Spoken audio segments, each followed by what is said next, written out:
Welcome to the Lessons for Living television program. My name is Bill Santos. Thank you so much for watching.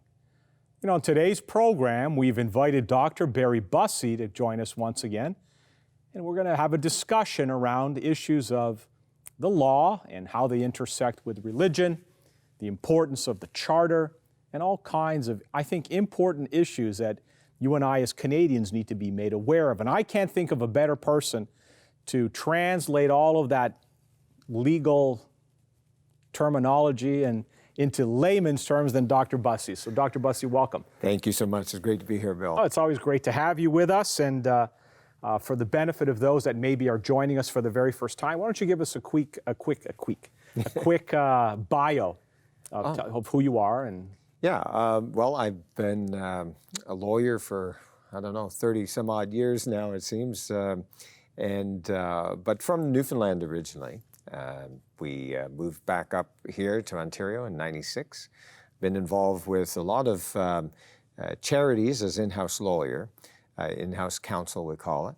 And then about almost a year ago, started up First Freedoms Foundation, which is an organization that is primarily focused on freedom of speech, freedom of religion and conscience, and the inviolability of the person, which means basically the government can't just come and take you and pull you off the street and put you in jail without the proper rule of law, as it were. So it's those are areas that we are addressing, but of course, many areas will, coalesce around those three major points. And if folks wanted to contact you, is there a website? Yes, firstfreedoms.ca, and you'll find all kinds of information there, our blog, but we also have our own Freedom Feature program where I interview with a lot of different policymakers, lawyers, law professors, journalists, pastors, talking about the issues dealing with law and religion, but also law and public policy as it deals with freedom of speech and so forth. I think it's a tremendous work you're doing. I would encourage our viewers to check it out. If you go to our page, our website, l4ltv.com, under the previous programs tab, there is a link directly to First Freedoms Foundation. I would encourage all of our viewers to check that out and to support it. To support your group, because I think I think there has to be more an awareness. I think we as Canadians have been a little complacent. I mean, I can speak for myself only. Always assuming that the freedoms that, I'm 60 years old, right? So as far back as I can remember, that these freedoms that I've had to express myself and to move around within this country and work and, were pretty much a given. Yeah. I'll be honest with you. And over the last couple of years, I'm not a lawyer. As a pastor, I've been concerned. And when one of the reasons why we've had you on, a little bit more frequently is because and so I always appreciate your take on this and the awareness that you create. That we as Canadians need to be aware of what the Charter is, what the role of government is, what the role of the judiciary is, and if things are being misinterpreted or not, that we need to be active. We need to be much, and we've been way too passive. It's kind of in the Canadian DNA almost. We've been very passive as a people when it comes to government. We have the assumption that government is good, right?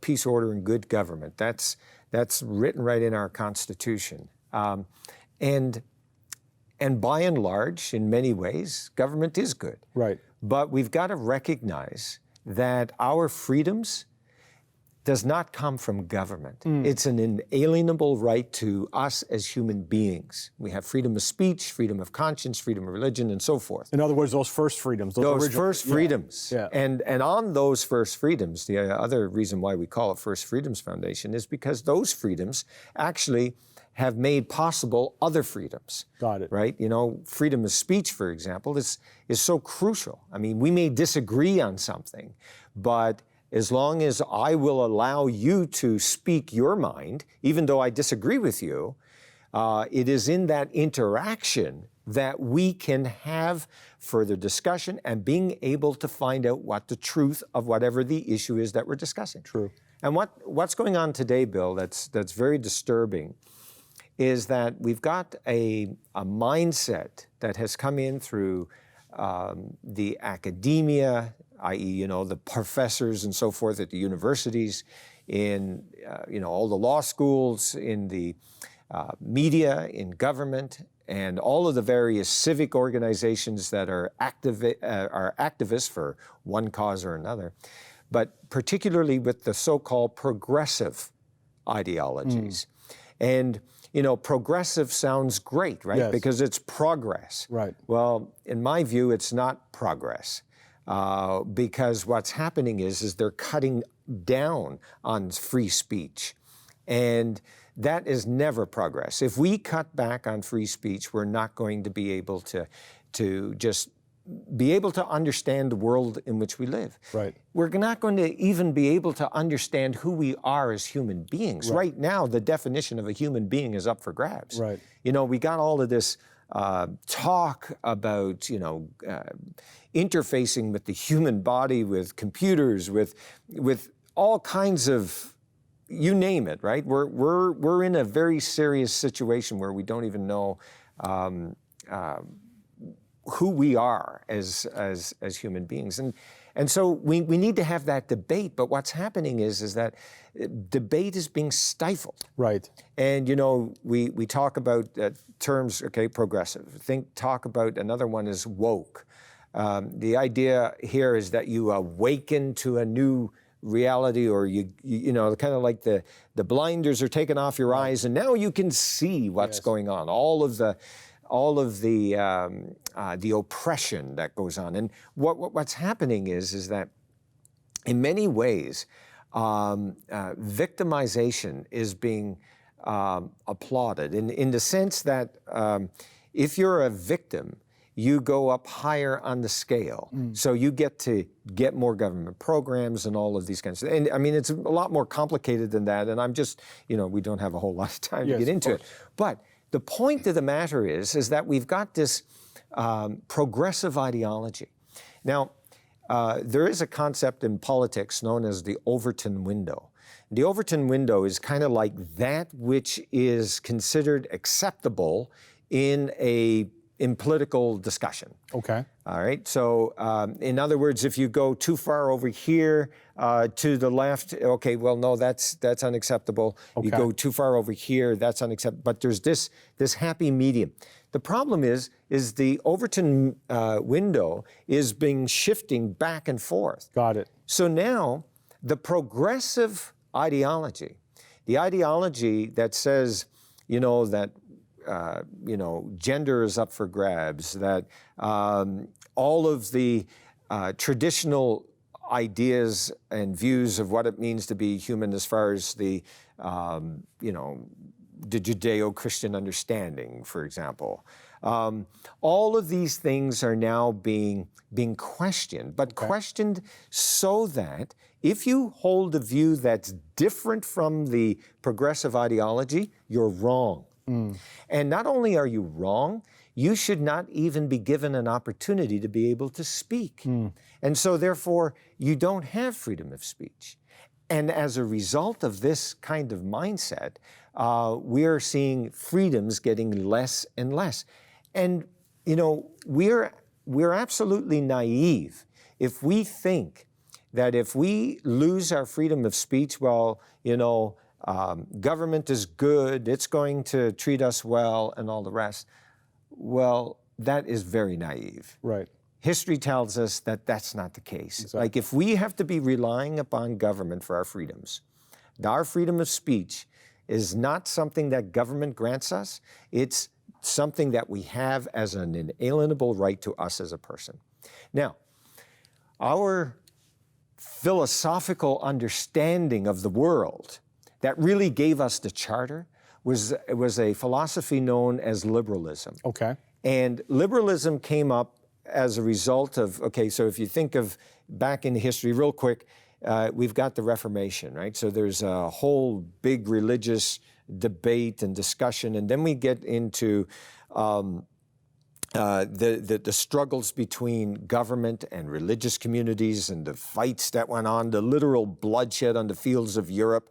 And then we come into what they call the Enlightenment period, where we go for a very secular mindset. Let's get religion out of politics. Let's get religion out of the state. And but in essence, the Enlightenment nevertheless had these basic moral views that were very much mirrored on the Christian experience, okay, the Judeo-Christian experience. But yet it was secular in approach.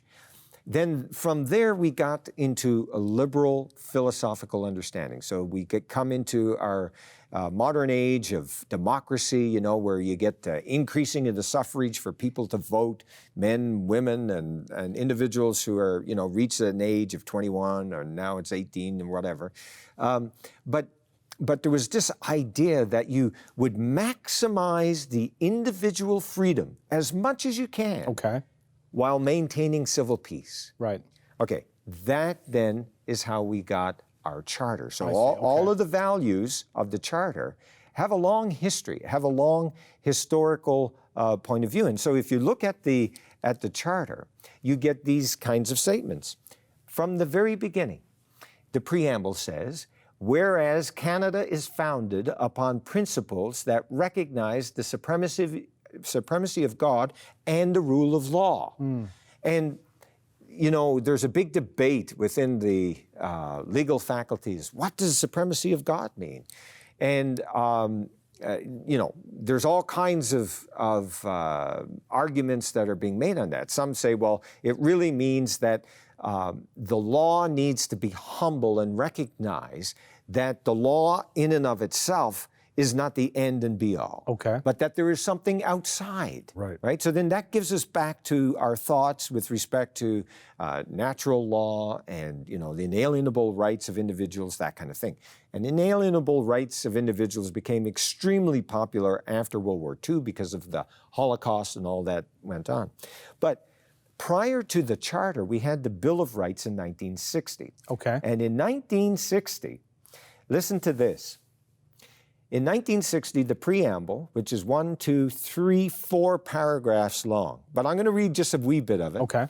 Because this came into law in 1960, and it doesn't have constitutional significance in the sense that it only governs federal regulated regulations, law, and that stuff, right? It doesn't deal with the provinces and all the rest.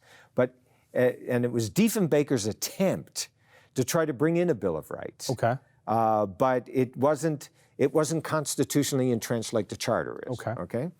And so here's what it says. The Parliament of Canada affirming that the Canadian nation is founded upon principles that acknowledge the supremacy of God. So you see the language of the Charter has some history to it. Exactly. Right? And there was this understanding of this notion of supremacy of God. Right. Well, we have gone so far beyond that, it's not even funny. It says here, the dignity and worth of the human person and the position of the family in a society of free men and free institutions. I particularly love that kind of language that comes out of the Bill of Rights, the Canadian Bill of Rights. Okay, coming back now, as I mentioned on the last program, the Charter acts as a buffer between the state and the individual. Right. It's this asymmetrical relationship, right? It's this vertical relationship. Okay.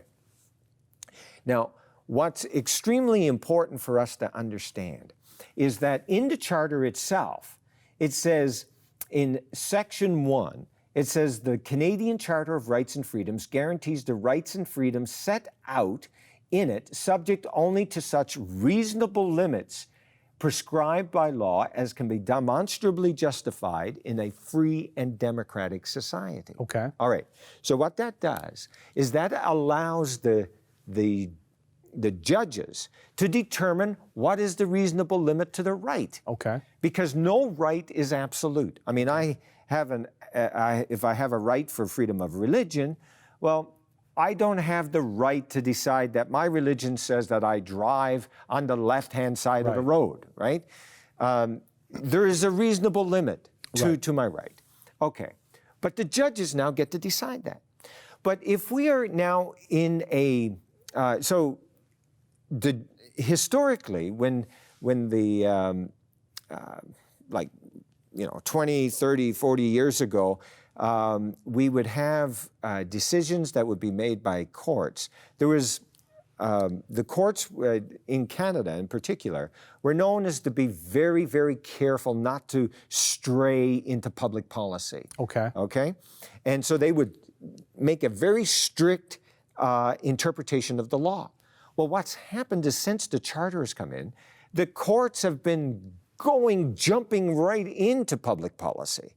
And so as a result, they are making decisions that affect us on the ground every year, right? They're making these decisions. Right. But they get to determine what the reasonable limit is. Right. And how you determine what the reasonable limit is going to be dependent upon your philosophy of life, on your understanding, your ideological positioning. Right. And so when you've got this progressive ideology, which is currently in vogue, you now got a situation where if you are not progressive, you're wrong. Okay? And so therefore, to be neutral is now to be progressive. Got it. And so then the judges are making these decisions based on a very secular ideological position. Yes. This progressive mindset. Yes. So that is where we are, and this is why it's becoming very, very concerning. So for example, in the last program, you had said, well, okay, so if I'm a member of a religious community and, should my right to religious freedom be dependent on what my religious community says on whatever the issue is? And you use the issue of vaccine, right? Well, the courts have said, no, it's that of the right of the individual, right? That's how it's been. But now with this progressive mindset, our identity, whether we're male or female or whatever other gender, if we are from a particular race, if we're from, you name the identity, that then determines as to whether or not we are victims or we are minorities that need special protections. And so then issues of equality come in. And right now, in the courts, the issue of equality it's a Section 15 right, but it is one of the ones that is most sensitive. The courts are making more and more decisions based on equality. So, if you've got a law school or a Christian university that wants to have a law school, like we did with Trinity Western, then the fact that Trinity Western has a view on marriage that is a traditional view of marriage, of one man and one woman, then just having that alone is enough to say that no, it's okay for the government regulator, i.e. the Law Society, to say no, this violates the charter values, which is kind of like the spirit of the charter, and therefore you shouldn't get it. So in other words, you're wrong in that view. Right? And because you're wrong in that view, you're not entitled to any government recognition, i.e. as a licensed law school.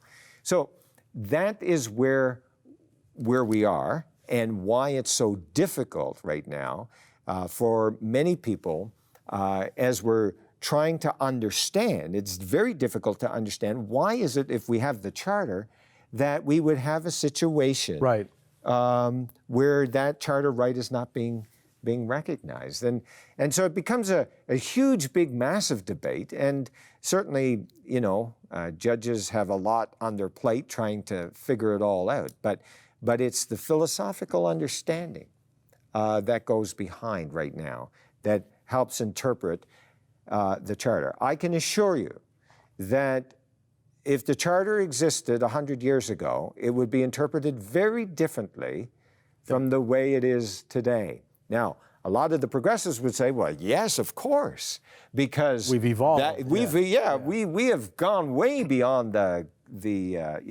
racist and misogynist ideas of the past. We're now, we're further advanced. But the question is, if we're not going to allow some of the basics, i.e. freedom of speech, then how far advanced are we? And I think it's open for debate, but I can tell you right now that a lot of people across this country are afraid to open their mouth, are afraid to debate because they do not want to get caught up in this, in this whole backlash that's going on. You recently spoke to Brian Peckford. Yes. Who is, I think, the only living, what are they called? So he was a signer of the Charter back in 1982. What is his take on what he sees? Well, listen, he's just like, I find his understanding of the Charter very fascinating, right? Because he would say that Section 1 argument that the courts are using, he said that was only supposed to be used in extreme circumstances. You would think, yeah. Right?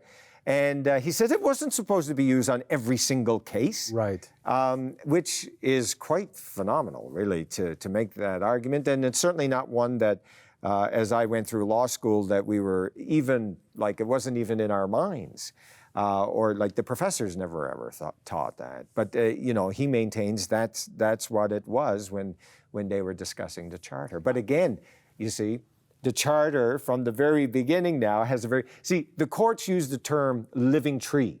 The Constitution is like a living tree. Oh, and so as the society changes, and we've got to allow the Constitution to grow. Right. But what happens is that those living tree analogy allows the judges to actually, in many ways, make amendments to the Constitution without going through the amending formula. Exactly. Because they have that much power. See, so that's where the struggle goes in. So this is a huge debate, and we need to have a discussion. We need to keep talking it. Yes. And lots of people will say, well, the religious people or people who have these traditional conservative views, you're wrong, and therefore you should. No. We need to have a debate. We need to continue the discussion. Yeah, I always found it fascinating that our Charter begins with how would be the circumstance for it not to be applied. Yeah. It starts right off with that, right? Yeah. In these conditions, it would not be applied. But as a layperson, I always thought too that would be the exception, and not the rule. The rule. As a rule. And the rule. And so there is so much more. There's a lot. There's so much more we could talk about. But thank you. Thank you for bringing awareness to us. Yeah. Thank you for explaining it in a way that a layperson like me can understand it. And I always end these programs a little bit more anxious because I realize that the situation is more dire than maybe we're aware of. Yeah, and we need to be thinking about, okay, what now? Right. How do we live in this environment that we find ourselves? Well, thank you. Okay. Thank you, Dr. Bussey. Let's pray. Gracious God, loving Heavenly Father, we want to thank you so much for everything you do for us, how you love us, you're so gracious and merciful towards us. You forgive us. And Father, you have given each and every one of us these freedoms, these rights. And we just humbly ask that you continue to guide our nation, the decision makers, the politicians, the judges, that these freedoms may be preserved and we may be a nation that glorifies you. Thank you for loving us, and bless each and every viewer, I pray in Jesus' name. Amen.